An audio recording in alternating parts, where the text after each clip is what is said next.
Good morning, good morning. Okay, so today my charge is to talk about fiscal policy, and I'm going to try to address the question of whether, well, there's nothing new under the sun, MMT is just resurrecting some old ideas. I should start by saying that, we're now talking about fiscal policy, and it's very mainstream, but that certainly wasn't a foregone conclusion about 10 years ago. Even before 2008, there were some rumblings in the economics profession, but you recall, we used to call Chairman Greenspan the maestro. The idea that, the central bankers can manage the economy is still alive and well. We haven't really given up that idea, but the idea that fiscal policy has to contribute to stabilization was really a very remote possibility for decades within the profession, in large part because of Ricardian equivalence. And we'll talk a little bit about that. Let's get fiscal. And that song rings in my ears. And the reason why I say this is because we have so forgotten to talk about fiscal policy that Missouri House of Representatives have to pass a resolution. Now, therefore, be it resolved that we, the members of the Missouri House of Representatives, will use the word fiscal instead of physical when referring to fiscal matters. So let's get fiscal. All right, now we return to fiscal policy in a more serious way. So we're going to talk about learners' contributions, who has been important in the development of our ideas, and specifically the ideas of functional finance. We're going to review also the designation of fiscal policy in Keynesian policy, and whether MMT is a resurrection of Keynesianism. And then we're going to try to discuss a bit the designation of fiscal policy in the mainstream consensus, in how Bernanke's own writings and policy actions actually made the case for fiscal policy activism. So we'll talk a bit about the Bernanke doctrine, and then talk briefly about Bidenomics. Okay, for Abel Lerner, the relevant literature is the following. He writes this paper in 1943, Functional Finance and the Federal Debt. This is where he outlines the aims and tools of budgetary policy. But he thinks through these principles and then writes Money as a Creature of the State and the American Economic Review, which provides then the theoretical corpus for the functional finance principles. And in his books, The Economics of Control and The Economics of Employment, you're going to find answers to the question of how fiscal policy should be exercised. In the first sentence, maybe the second sentence in the Functional Finance and Federal Debt is that apart from the necessity of winning the war, there is no task facing society today so important as the elimination of economic insecurity. This was first principle for most of the post-war economists. And that was kind of the first principle that we discussed last time, those who looked at economic rights as foundational for designing public policy, the welfare system, etc. So, he begins with this mission, and then he says, well, policymakers oppose permanent maintenance of prosperity because they're easily frightened by fairy tales. Okay, and we're talking here about the deficit myth.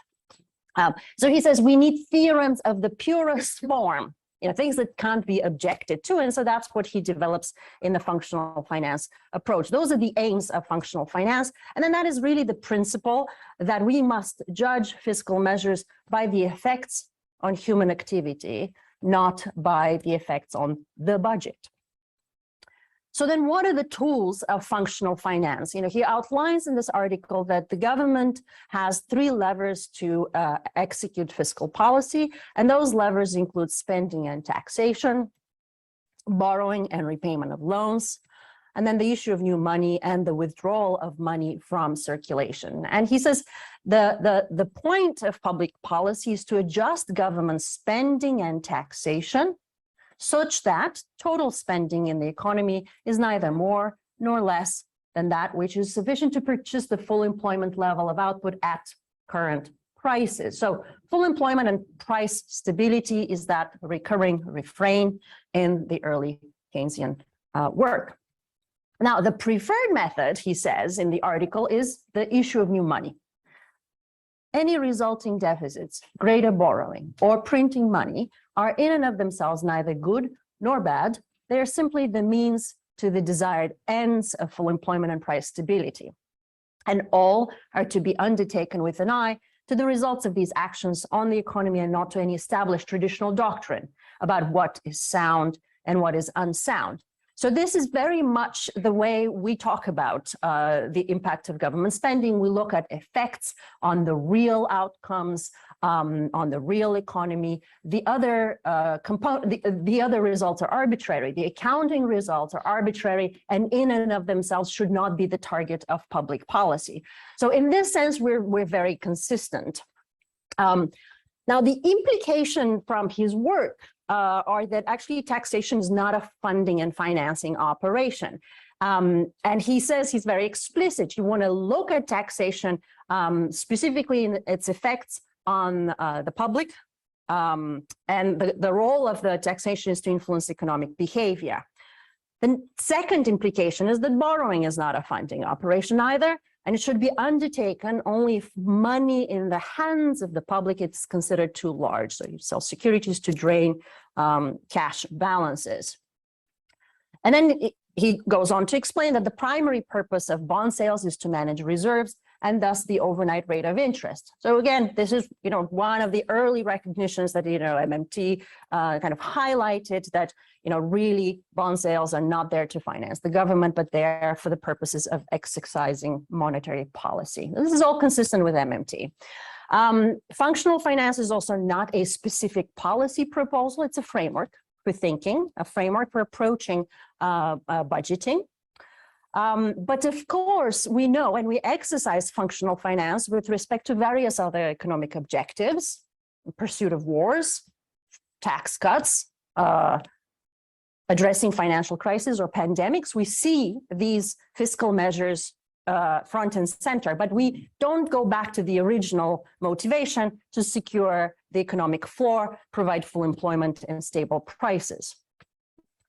Then he writes this paper, Money as a Creature of the State, in 1947. It's very interesting because he says in the paper that it was apparently like a sport, a favorite sport in the London School of Economics to make fun of Friedrich Knapp, who wrote The State Theory of Money.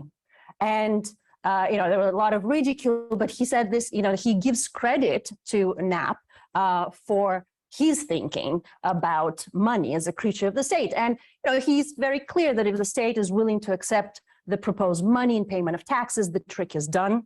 Money becomes a creature of the state, becomes widely acceptable. So very consistent with Knapp and what we would say. And then Keynes writes on learning. He says his argument is, of course, impeccable, but heaven help anyone who tries to put it across the plain man at this stage of the evolution of our ideas. So MMT hopes that we have gone a little further in the evolution of our ideas, and we have taken the charge. Okay. Now, is MMT the same thing as functional finance? I would say no. They can be made consistent, but they're not the same thing. It is true that we say that we should judge policy by outcomes and not arbitrary accounting ratios. We do talk a fair amount about the endogeneity of the budget, that the public sector can neither control spending nor tax collections.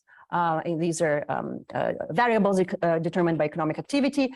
We do talk about economic security, full employment, and price stability as joint objectives, not alternatives, and money as a creature of the state.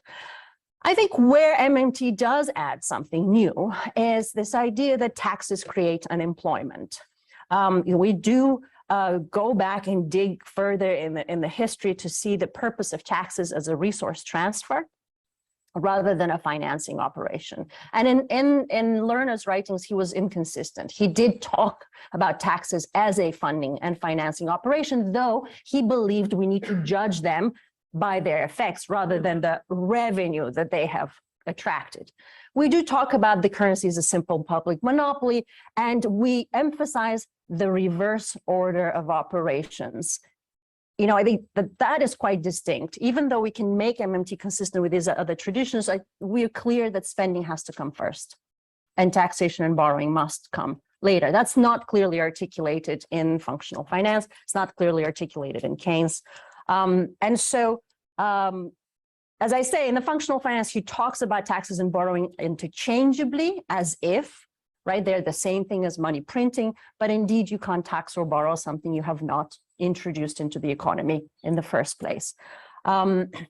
He was also hydraulic. There are different learners. I think we need to give credit that people were thinking, seriously about these issues, but his impulse was to be rather hydraulic, to he had this metaphor of the steering wheel, that the economy is moving down its path, and sometimes it can kind of, skid, and you just bring it back to the center. And that if it goes in the other direction, there are ways to kind of keep it on the straight and narrow. And that's quite typical of the ISLM Keynesians, right, in the early post-war era. And here, I think MMT is much more clear that it's pointed in its policy proposals. And I'll talk more about the targeted approach. But again, in Lerner, you have these ideas of high and low full employment. And so he says, look, you can use this kind of massaging, fine-tuning the economy to get it on the path you want it to go on. But if you want high full employment economy, then you really have to look at public works. Direct job creation in the form of public works may be necessary in order to attain and maintain full employment and price stability. So it was there. There wasn't really a proposal similar to the job guarantee in his work, but I think, we are consistent in that sense. Is it the same thing as Keynesianism? Well, I think the first thing I want to say is that absolutely not. MMT is not the same thing as Keynesianism, in large part because Keynesianism is not the same thing as Keynes. So we do find lots of inspiration from the work of Keynes. And this is an argument actually Jayadev and Mason had made in 2018-19. Nothing new here. MMT is just resurrecting good old-fashioned fiscal policy. I think I got to give them some credit that in some conversations with Roa, they kind of recognize that MMT is not the same thing as functional finance. But nevertheless, this idea is there, right? And MMT has this very unique, kind of experience. You have people who are saying, well, you're not saying anything new. And in the same breath, they're saying everything you say is wrong, right? And so we have this kind of weird litmus test. But Keynesian fiscal policy traditionally, typically, conventionally is a policy of closing the output gap, right? That's the old Okun law, right? That you just, the economy is not doing well. You just pour some spending into the economy. You grease the economic wheels. You get your growth onto the path, the previous path. And so we're looking at closing the output gap traditionally, where Keynes actually was opposed to this idea. And so you have to remember that in the early 20th century, we didn't have national income and product accounts, right? We didn't have a way of measuring aggregate economic activity. And in large part, embarking on the war compelled us to figure out, what's production, which sector is working, which sector is employing, all that, tracking those resources. And Keynes was engaged in a debate with the architects of the national income and product accounts at the time, and argued that our income is only a reflection of what we earn when we are employed. And that having growth in GDP doesn't have to be connected. You can have, growth without actually growth in employment. And so he really very much wanted the measure of GDP to be tightly connected to the measure of employment.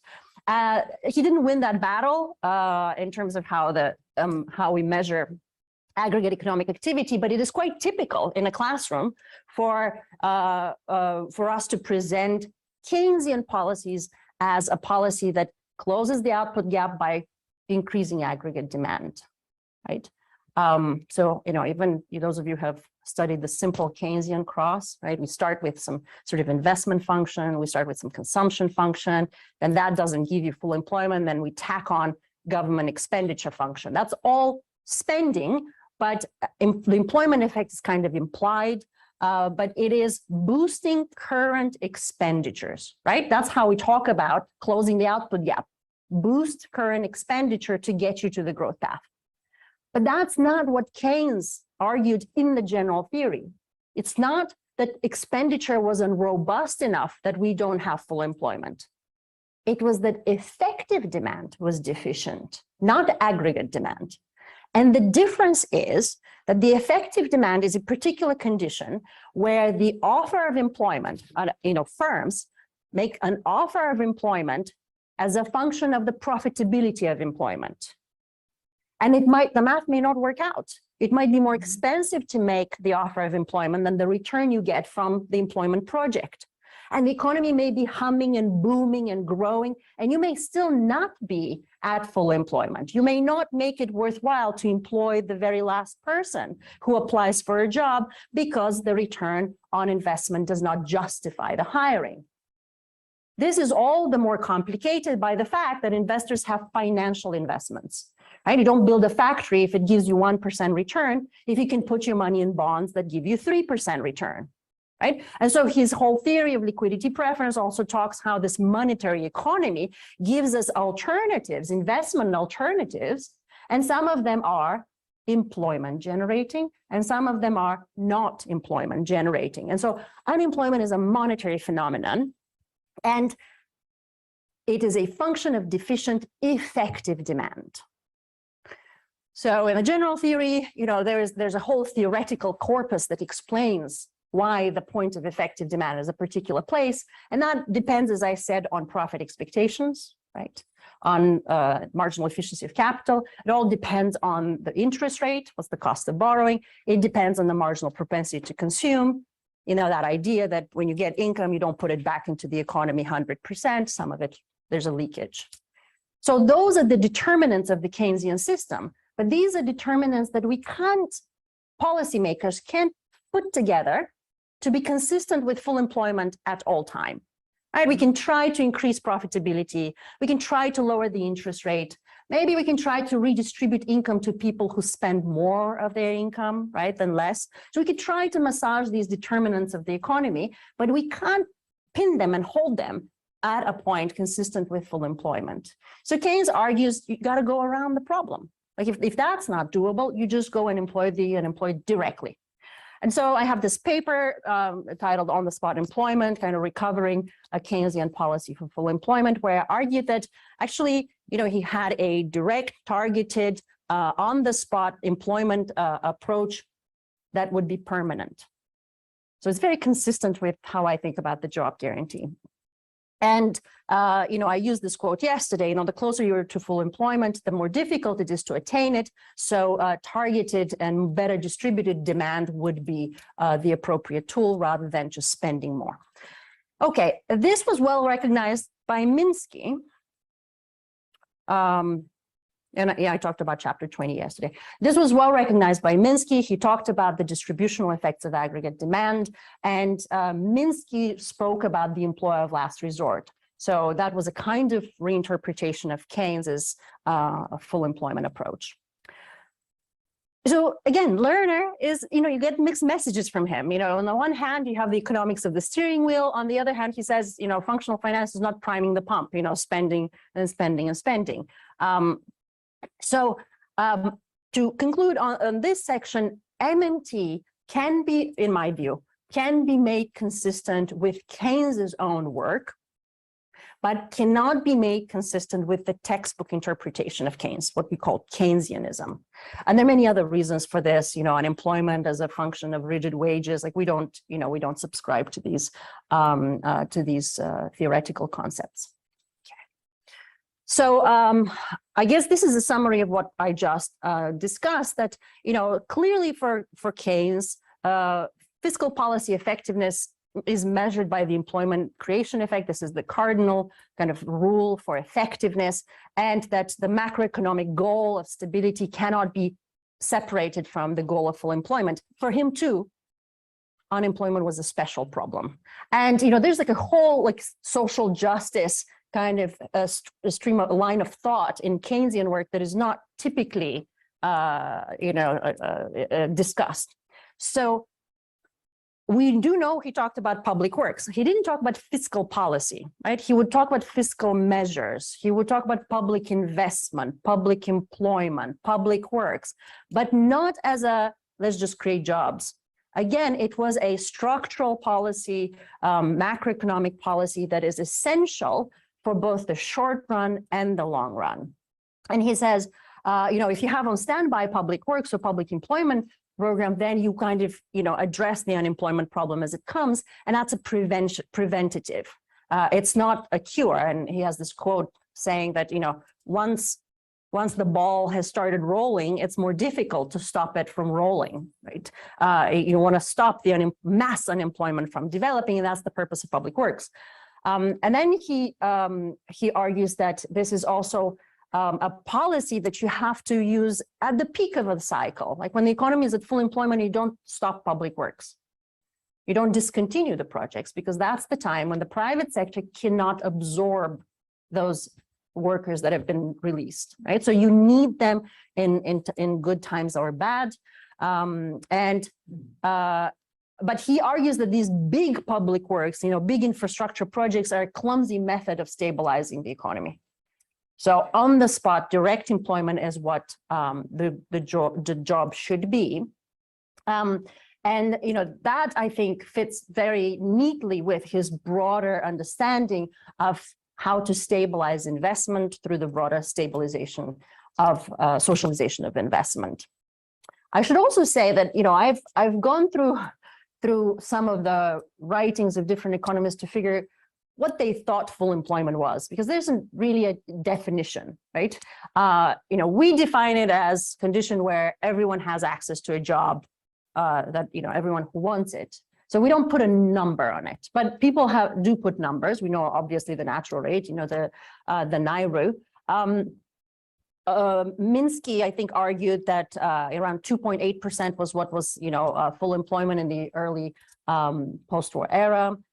Vickery, who Nobel Prize-winning economist, who was a microeconomist but wrote on macro in the latter part of his life, argued that the 1.8% that we achieved in the early 1900s was the most that was really the fully employed economy. But for Keynes, I found one quote where he says less than 1% full employment, less than 1% involuntary unemployment, or what we were able to achieve during the war.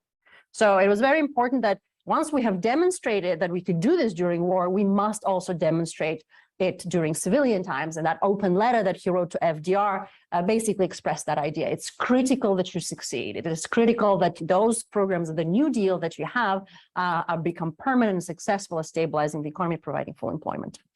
Okay, so you take the contract to the worker, special or distressed areas, do not discontinue public works at the peak of a cycle.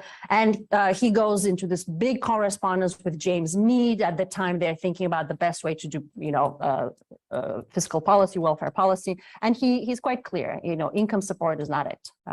Or trying to stimulate consumption is not it. We know well that he argued interest rate is like pushing on the string. You can't really work on the cost side. You have to work on the demand side. Okay. Price stability, very briefly. We don't really see this idea as a currency as a public monopoly in the literature. But as I argued yesterday, Keynes was quite clear that there are two prices in the economy. You said the own rate of money and the commodity rate of money. So I think MMT adds to that to that understanding. We do talk about how prices are administered. All prices are administered, very consistent with post-Keynesian literature. We bring in law and administration, procurement, buffer stocks also into the analysis. So I don't want to draw these hard distinctions, here's MMT, here's Keynes. I do believe we stand on the shoulders of others and we can be made consistent. Now, Minsky's functional finance, as I argued, his employer last resort policy was a reinterpretation of Keynes and what fiscal policy should look like.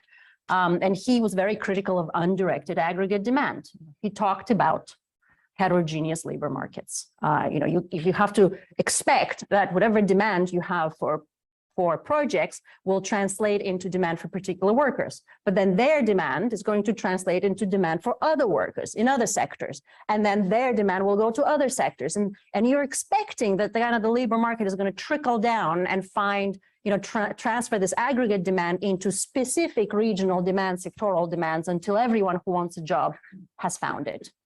You can't expect this.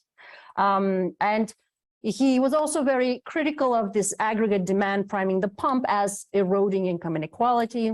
I think this is consistent with Chapter 20 in Keynes. I've tried to illustrate actually how that has happened by looking at income distribution in the United States in the post-war era and sort of the runaway inequality.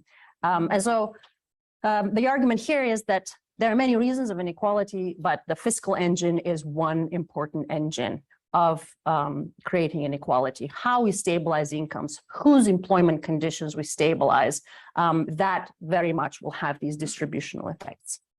So we can talk more about that in the Q&A. How much demand is adequate demand? We raised that question yesterday. 1 trillion, 5 trillion, we still have unemployment.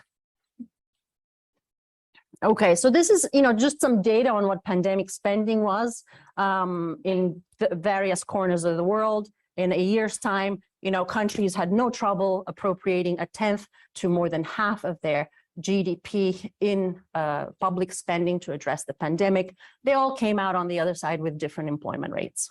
In Japan, we have about 3%, a little over 3% unemployment rate.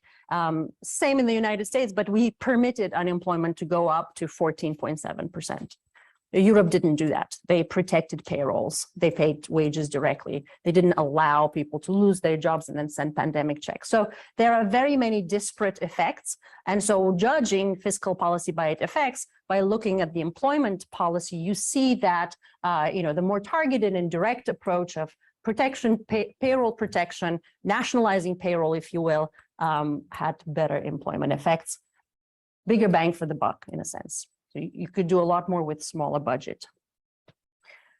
Now, but we put together this cartoon in 2001, I think, because at the time we had a little recession.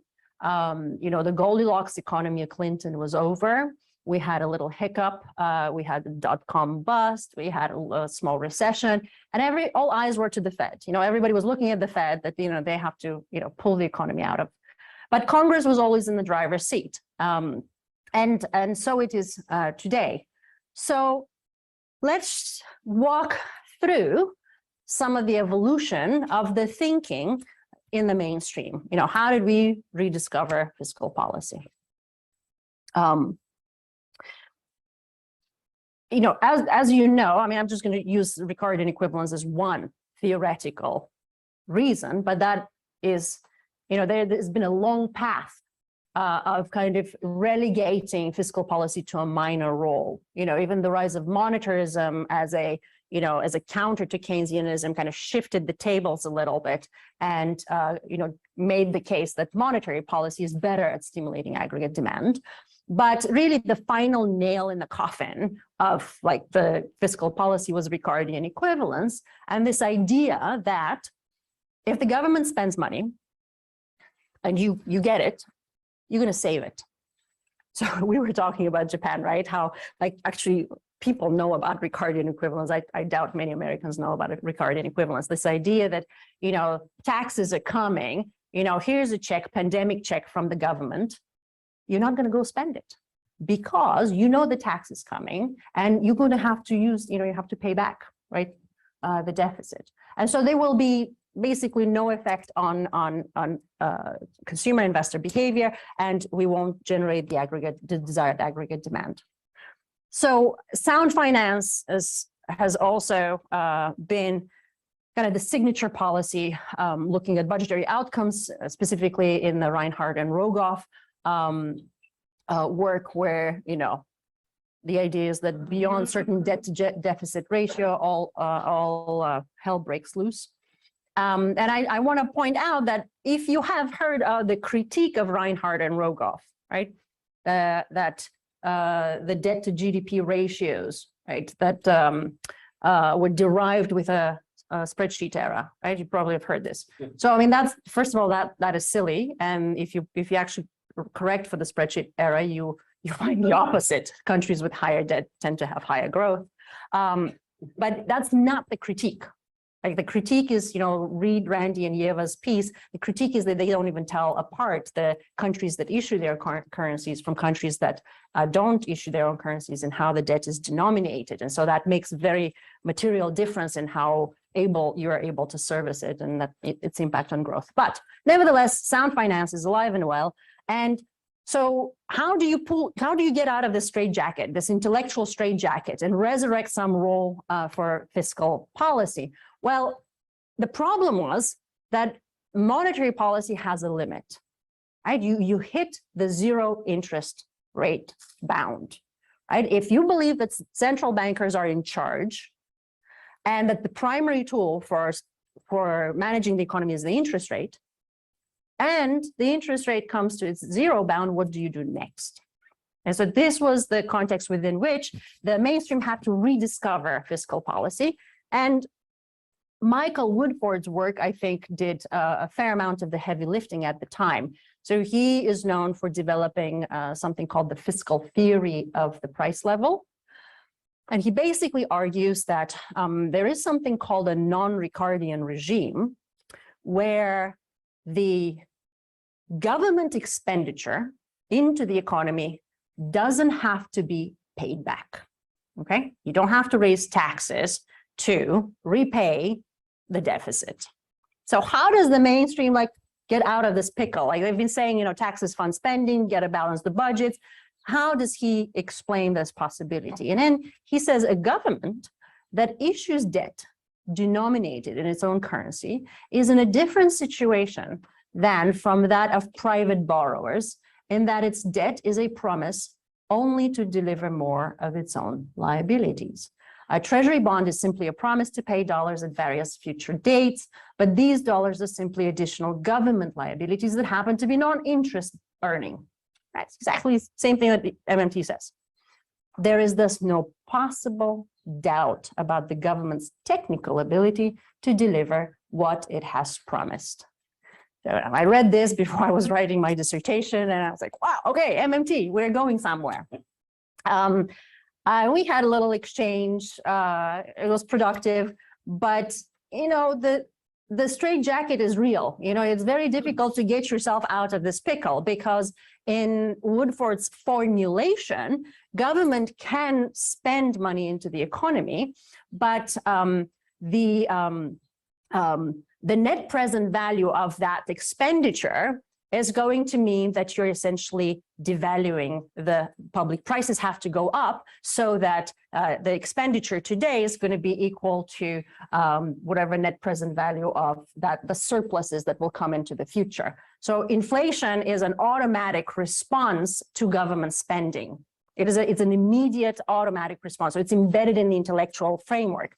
MMT says that government spending doesn't have to be naturally inflationary, but nevertheless, that's not even the real problem in the analysis. The real problem is that he, reverses what he says. Just this year, he comes out with a paper and he says, our model assumes that government debt can be repaid through revenues raised by lump sum taxes. And in practice, these are distorting taxes. They may be the only source of revenue. So it's the same person with conflicting ideas of how government spends. So we could talk a lot about fiscal policy in the mainstream. I thought that would be the place where there will be a revival of fiscal policy, some more nuanced understanding of government spending. He got a lot of flack for this. Maybe that's why he's talking about taxes paying for spending. What I think as the genuine resurrection of fiscal policy comes in the mainstream is from Bernanke's work. I think he, better than anyone else, has made the case for strong fiscal policy. And so you remember that, as a scholar, he looked at the Great Depression, studied the Great Depression. He was an academic that was appointed to the Federal Reserve as chairman. He found himself having to respond to the 2008 financial crisis. At the time, in the midst of a crisis, a lot of the things that the Fed did seemed ad hoc, emergency measures, overnight, go. But actually, they were very carefully thought through. He had written a paper about the Japanese crisis, and it was, again, a real estate bubble that popped. It led to kind of financial, meltdown in financial markets, and then economic malaise. And see, he asked the question, what could a central banker do to get the economy out of this deflationary episode? And so this paper is now well known. It's called the Japanese, it's a case of self-induced paralysis, okay? But there he outlines like step 1, 2, 3, 4 of what a central banker should do to boost aggregate demand and get the economy out of deflation. So he's got, again, it's a kind of functional finance because it's with an eye to very concrete policy objectives. There's no like budget that we're chasing. We're looking to do some very concrete things. And the first one is to make a commitment to a long-term low interest rate, right? So how do you convince markets that you're going to commit to zero interest rate over the long run? And hopefully that is going to, bring forth some investment plans, right? So we have a zero interest rate with an inflation target, using the bully pulpit of the Fed to communicate to markets that this will prevail. The second option, he says, a central banker can work to depreciate the currency, right? You engage in open market operations of you purchase foreign currency, you sell the domestic currency. The effect of this would be, export impact on exports, right? So you can grow that way. The third tool, he argues, would be you need to set a price floor on financial assets, right? Your markets are melting away. You are experiencing a kind of Minskian debt deflation. People are selling assets to cover debts, and the process can never quite, succeed because you're eroding the value of the assets and you can't pay off the debts. So he argues you could do quantitative easing, which would be either purchasing government securities typically, right? But now we're purchasing a wider range of assets, including short-term securities, long-term securities, and now private sector debt, things that typically the Fed will not be authorized to lend against or purchase. And so the emergency measures of the Federal Reserve Act permits in times of crisis to lend against collateral that is not investment grade. And so, as you know, the Fed set up a whole host of lending facilities. They lend to anyone and everyone. And that was the lending program, but they also had a purchase program. They bought the assets, the distressed assets from banks. And the final bit, he says, is you can also increase aggregate demand if you have a policy of money-financed income transfers. So just think of pandemic checks. The government sends you a check, you deposit it in the bank, the Fed has to clear it. What's really, I find interesting in this analysis is that he calls these, that 3 out of these 4 have fiscal components. So this is not pure monetary policy. He calls them gifts, subsidies, fiscal components. And these are the 3 that have a fiscal component. He says depreciating the currency is really not under the charge of the central bank. It is under the charge of the Ministry of Finance or the charge of the Treasury. So you can't really do it without their authorization to buy the foreign currency. That's very interesting. As the legal jurisdiction, it actually means it's fiscal policy. But that seems to apply to purchasing any other asset. The Fed is not in the business of buying assets, it's in the business of lending against collateral. So in order to purchase assets, the Fed had to ask Congress for authorization. And so those of you who paid attention at the time, Congress, took a week to put a package together to authorize the Fed to start buying distressed assets from banks, insolvent banks. There is a wonderful piece in the New Yorker of how this Bernanke, this kind of very mild-mannered, professor now at the charge of the Fed, calls up Hank Paulson, right? The Treasury Secretary at the time from Goldman Sachs, was like arrogant, boisterous, and he literally raises his voice and he says, heck, we're done. The central bank cannot do anything more. We need the Treasury. We need Congress. So they go to Congress and say, we need a budget to purchase these distressed assets. The Fed has the printing press. They cannot use it. They have to have authorization from Congress. And so then they pass a budget of $700 billion to start buying these non-performing loans from banks. That's not enough. They keep doing that. The point is, this is fiscal policy, right? And if that's fiscal policy, then that extends to all other types of fiscal policies, right? The central bank stands ready to be the fiscal agent of the government and make all payments,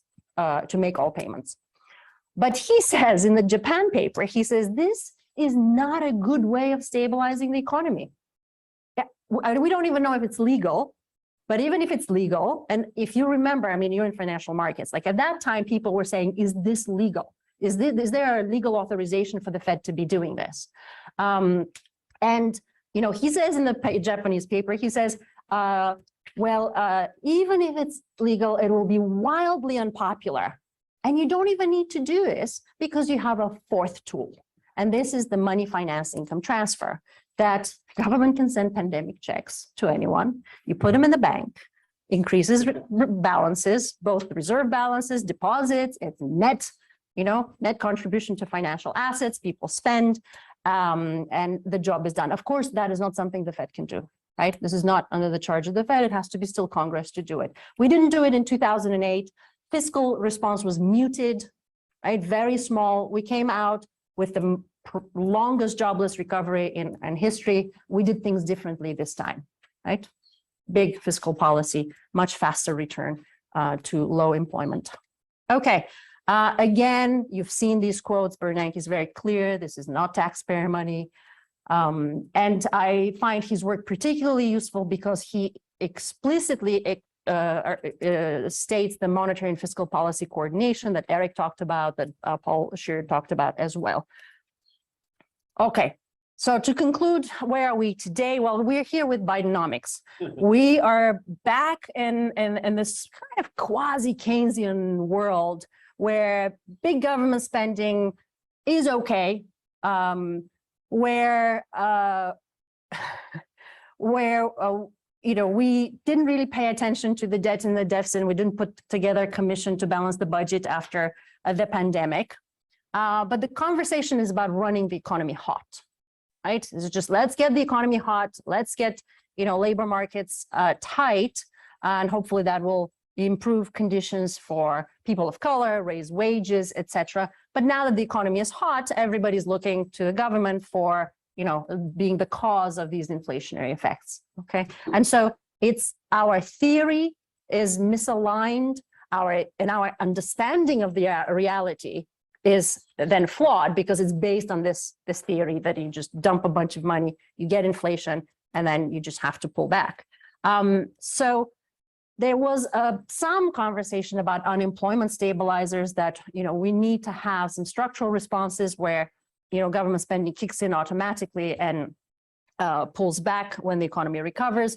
There was a Hamilton project, Washington Center on Equitable Growth, where they, argued in strong automatic stabilizers, but argued for unemployment insurance, nutrition assistance, basic temporary assistance, employment subsidies, tax policy, government grants, and infrastructure spending.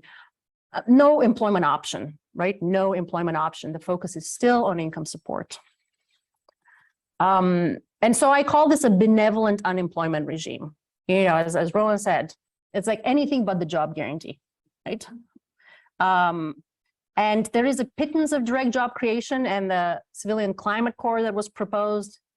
It's exciting to have it there. But when we did the math, the budget that was appropriated will create 20,000 jobs. I mean, it's kind of insulting. So we don't have that thinking of direct job creation. And we now have the return of the Naira.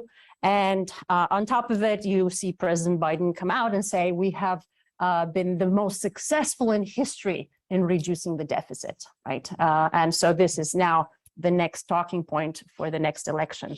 And I'm sorry, I don't have anything more optimistic to conclude this talk on. Thank you.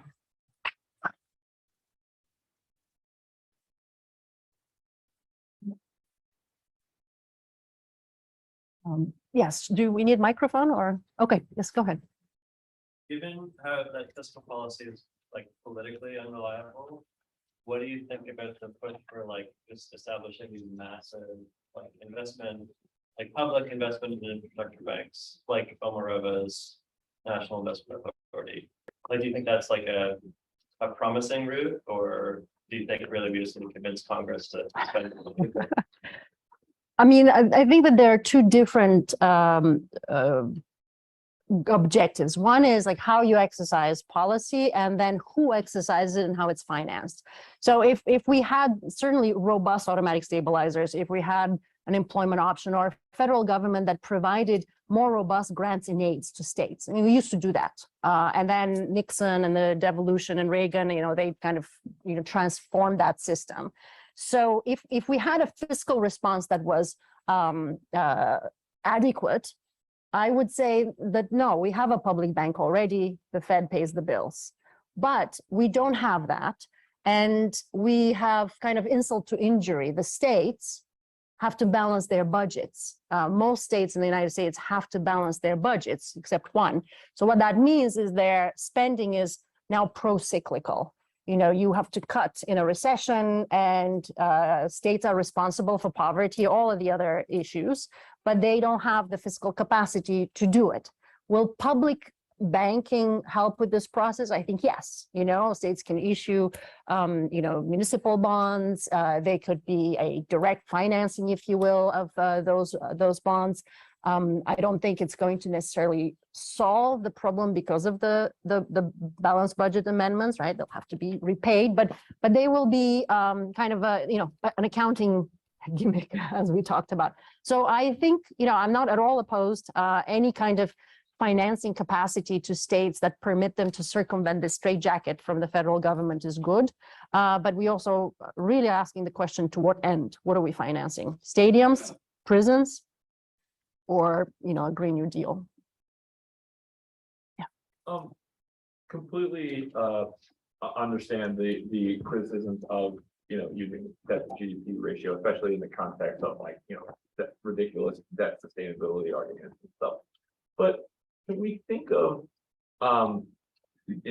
things like debt to GDP ratio as, a useful measuring stick for policy efficacy? For example, okay, so if the debt represents the net financial assets that have been, injected by Congress into the economy, ostensibly, if you have a higher ratio, then that reflects perhaps ineffective programs and laws that have been passed and stuff. Funding, exploding debt and deficits to fund wars in the Middle East doesn't generate a ton of GDP growth.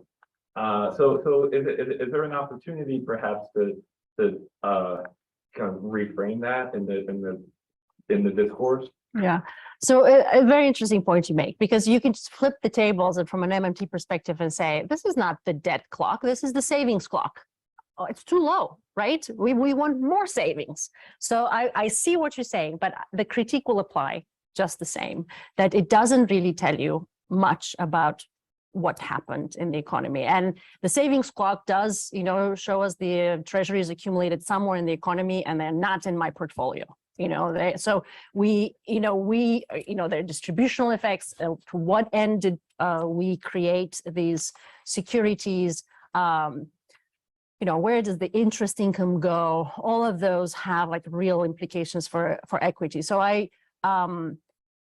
it's an accounting metric. It just is looking at the positive side. And I think that we would still say, look, when you look at the deficit as percentage of GDP in the United States, like the chart, I'm sure you've seen, like the sector balances chart, we know that it automatically grows and shrinks. It was a smaller proportion of GDP until the 80s, right? And then it grew in part because we became net importers. But this is also the time of the longest jobless recoveries. So actually we have greater deficit spending in times of crises, and we have more prolonged jobless recoveries. So size doesn't really matter. Yes. Thank you very much for this explanation. I'm wondering, and I want your opinion here, because this is my impression from the previous problem. NFP's problem is bigger with neo-Keynesian economics rather than monetary economics, and this puzzles me because in the conventional wisdom, the stagflation crisis in the 70s, and this group of neoclassical economists at the time who have the right ideas at the right prices who kind of dominate the debate and replace the old economic policy paradigm. But for you, it's the later period of the 90s and 2000s, the great moderation of this group of economics and economic ideas that really imposed these pseudo restraints in the way we think and do macroeconomic policy. Am I right? Or no, if I'm understanding the question correctly, is where I find fault with Keynesian policies. Is that what you're question is why your problem is bigger with new Keynesians and not with monetary? No, it's my problem. My biggest problem is with the ISLM economists. Like that to me, they set us on the wrong path. They interpret the new classical synthesis.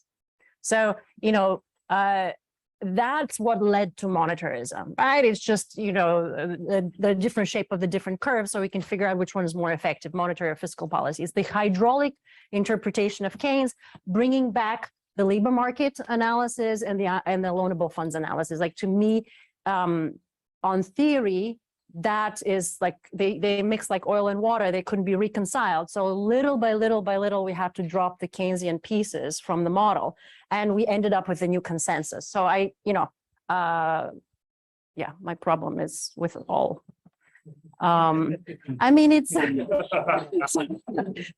it's terrible. It sounds, but it's interesting how the mainstream itself has been trying to deal with these ideas. After monetarism, more or less was still, there was still a role for government policies, still for some sort of macro management until the new classicals arrive. The monetary policy point of view, and the fiscal was considered as even as dangerous for people like yeah, but Friedman has that paper in 1948 or 48, where he talks about exactly like fiscal policy and managing the economy with fiscal policy. I'm not giving any excuses to Friedman. I'm just saying that there are there was some recognition of the public sector role, where I think once we arrived at new classical, the Chicago school, it is all continuous market clearing, and that invalidates like all role for policy.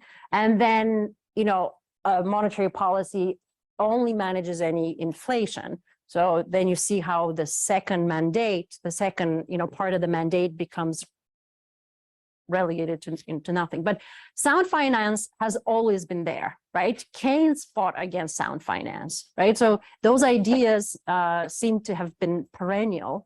And the early Keynesians, Lerner, there was a lot more comfort with deficit spending at that time.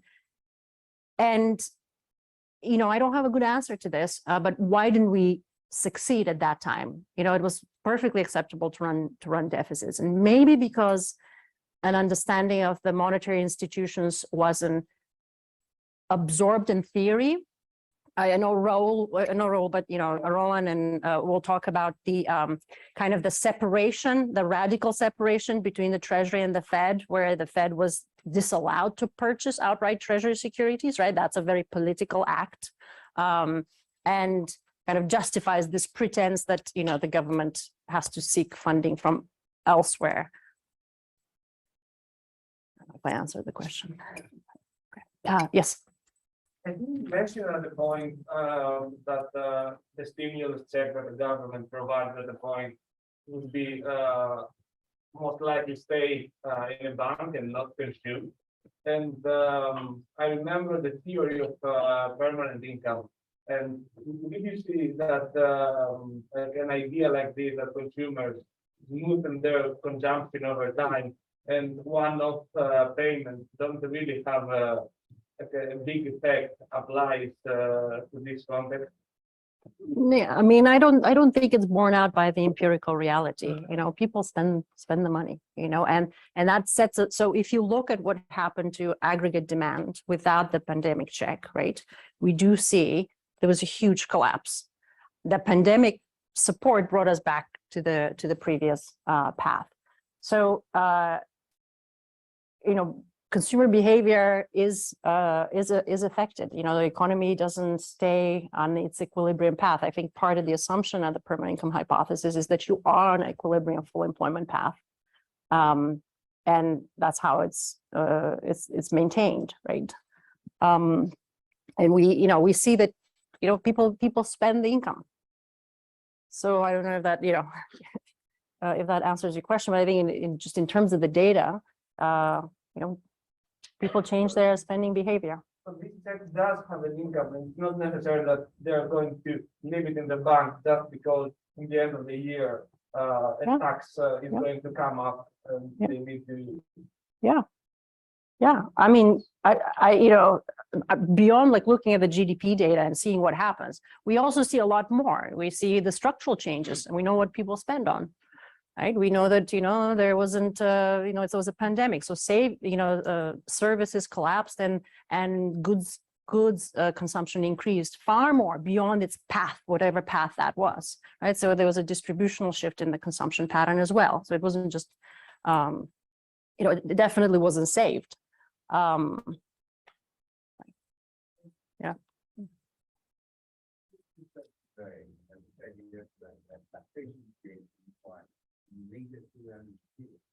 I would like to hear if you have anything else on this idea than aggregate. Is that the proper taxation cuts money and aggregate them in order to have anything else on this point? So the way we typically talk about taxation in the Keynesian model is as a leakage, right? That it is income that is not spent. Okay, so all well and good. We understand that, but that's not even the first role of taxation in unemployment as a monetary phenomena. So this Keynesian arguments of unemployment as a monetary phenomena, that some of the leakage contributes to not justifying the offer of employment, that's all well and good. But there's that other piece that taxation from the outset compels certain labor and transfer of resources to earn that which will settle the tax. And the inability to do so is a monetary phenomenon created by the force of taxation, by that decree. So analytically, it's just a little different. Yes. Sorry, it's a very specific question.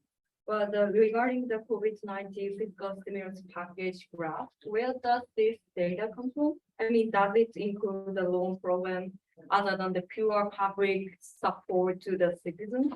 I mean, could as one citizen in Japan, I mean, like in Japan, there were the only ones pure like public relief spending to people. It's just like $1,000 to people. And then I heard that it is like in the compared to the situation in the US, there is kind of the massive support to help unemployed people. So I kind of doubted about why the number is so big in that graph. So yeah. Do you mean the Japanese number or the US number? Japanese number. Yeah, I'll provide you the sources. I've seen a couple of different sources that they are, so I'm not sure about the content of the Japanese case. In the United States, we had unemployment insurance that's traditional that was extended, and then it was topped off. So if you get $300 a month, then you get 300, I think it was actually 600 more initially, then it was 300 and the following months. And then we covered typically people who will not be covered under unemployment insurance. There are certain classes of workers that don't. And then we also had a child credit that was sent, and we also had a business program where we would provide income support or loans to firms who will protect jobs for a few months, and then those will be forgiven. So that expenditure includes all of that, plus just the CARES Act, whatever the Congress appropriated initially and said, you know, we're going to have all these pieces and the additional expenditure on the healthcare, you know, the PPE and vaccine development and all of that.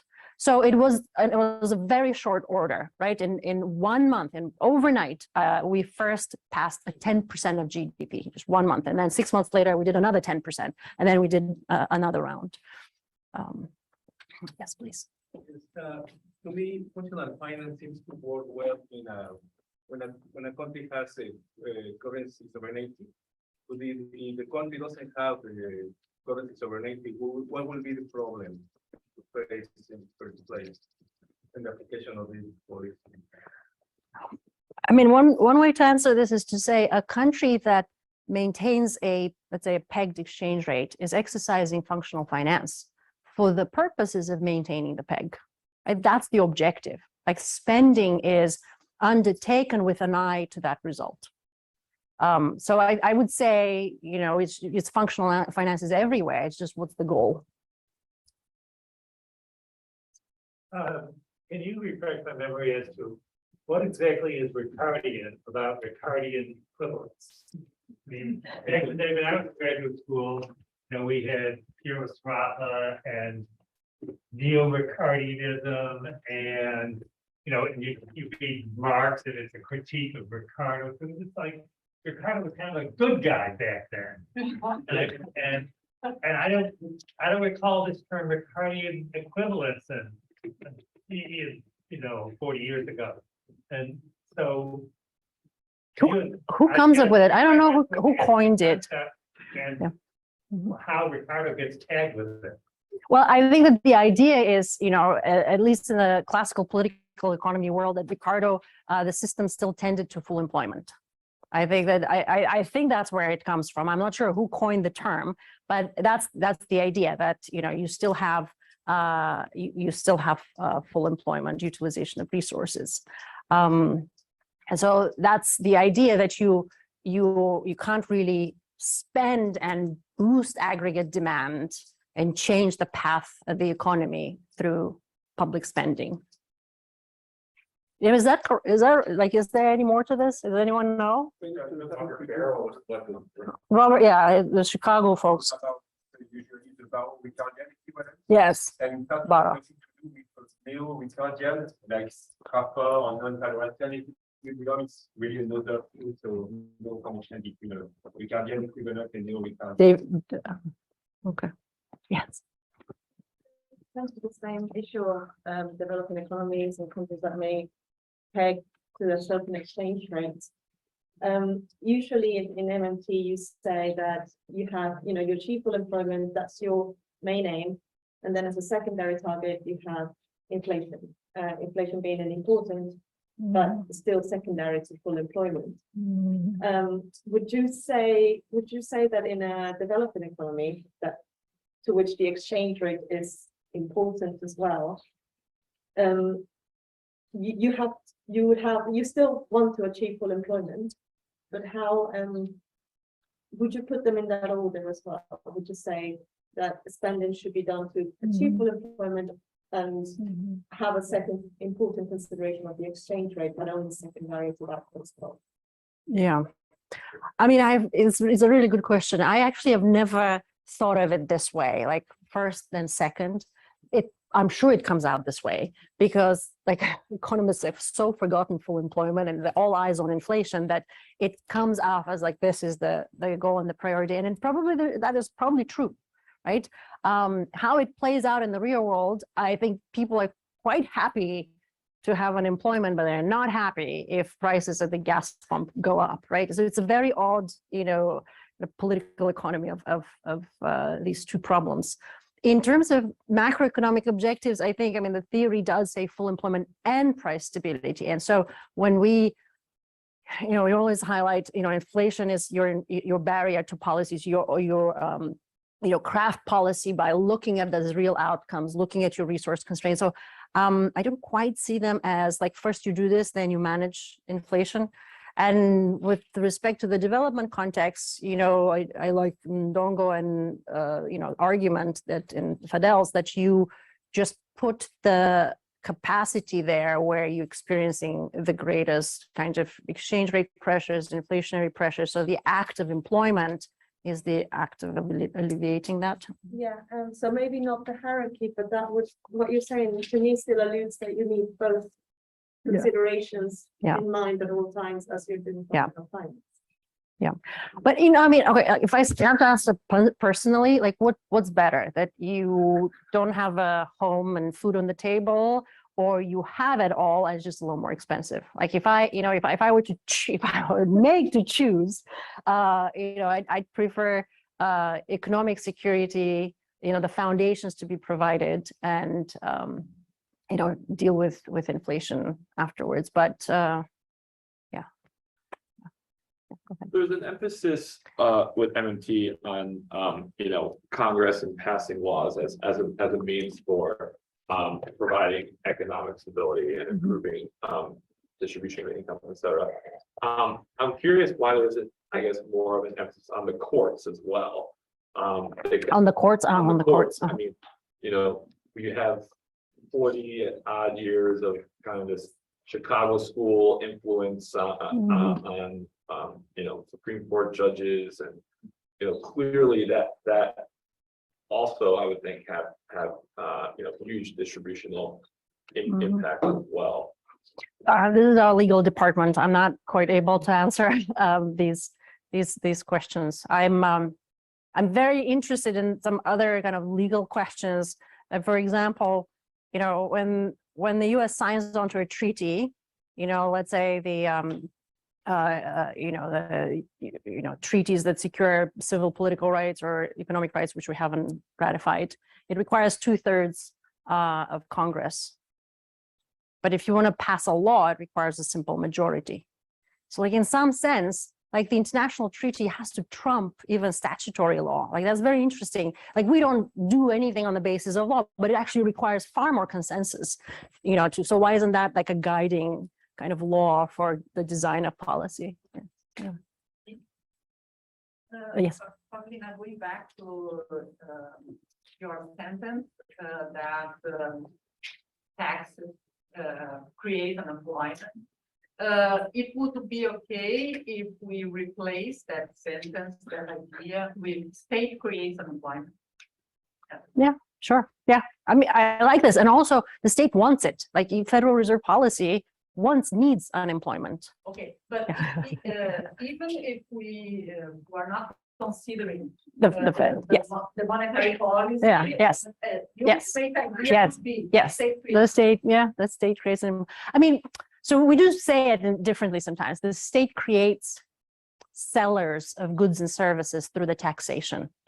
The act of not offering the pay is what creates involuntary unemployment, right? So there's, I think there's actually an intermediate step in that process. Like we compel the resources that come to us. And then if you say, well, I'm not going to buy these resources, then that is unemployment, somebody willing to sell something, but not being able to. Sam.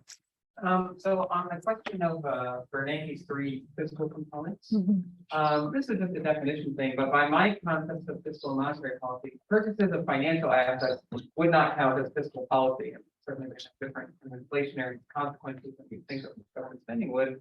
So I'm wondering if you can comment on that distinction. Is that his categorization of QE and financial asset purchases as fiscal, or is that yours? Yeah. No, he talks about gifts and subsidies and fiscal components, and those are, he identifies as these. And the reason why I see them as fiscal, I mean, it is a little definitional because, you know, the Fed is a creature of Congress. So, I mean, you could argue for all intents and purposes, the whole thing is that I think in these 3 particular components that they don't have whatever jurisdiction Congress had already given them, it put a limit to what they can do. And the purchases of financial assets is, to me, very similar to purchases of an aircraft. right? You have to have a budget. The Congress has to authorize it. They have to allow you to do this. So, and from a technical standpoint, you know, operationally, it's the same thing. You still finance whatever needs to be financed. And so it's social security check. Isn't that like purchasing a financial asset, like a treasury check? And how is that different from a credit default swap? Yes, for me, the distinction I would, this is just the operational definition I use, is that in monetary operations, there's like a private IOU or there's some kind of IOU on the other side. So the government purchases a financial asset, they're purchasing an IOU as opposed to spending, writing a check to somebody, paying somebody for something that's not that, not lending, not a financial asset. Okay, I mean, we can draw the line any place. I think just functionally, what are we asking? And the reason why, to me, this was important is because, you know, in my paper, I discuss his testimonies before Congress. So he says, look, there's no limit to which we could do this. We don't, you know, we can finance all of this. And then he goes before Congress and he says, for the sustainability, fiscal sustainability, you really have to pay attention to entitlements. So he's telling Congress there's no limit to which we can buy financial assets, but I'm sorry, we can't pay Social Security. And that is, you know, every central banker will say this, you know, you have to watch your spending because we don't have, you know, intergenerational equity, all this nonsense. Yeah.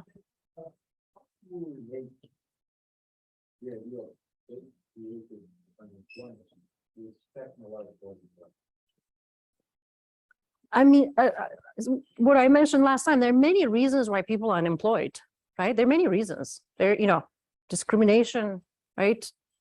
You know, incarceration, yes, technology. These are all very, very real. But you know, from the MMT perspective, there is number one, original unemployment that is embedded in the monetary system. And that also means original power to resolve it. So whatever the cause is, you know, the economy is a complicated things, but whatever the cause is, we do have the ability to eradicate it. But those are different. Creating employment or having the ability to eliminate employment. I mean, they are, but, you know, technological unemployment takes place in a monetary economy, right? It doesn't take place in some other world, right? So in a sense, it's, you know, why does it take place? Is it because there is some monetary kind of reason why it's better to get the AI than to do that. And the monetary economy is a creature of the state. Okay, I think we have to stop.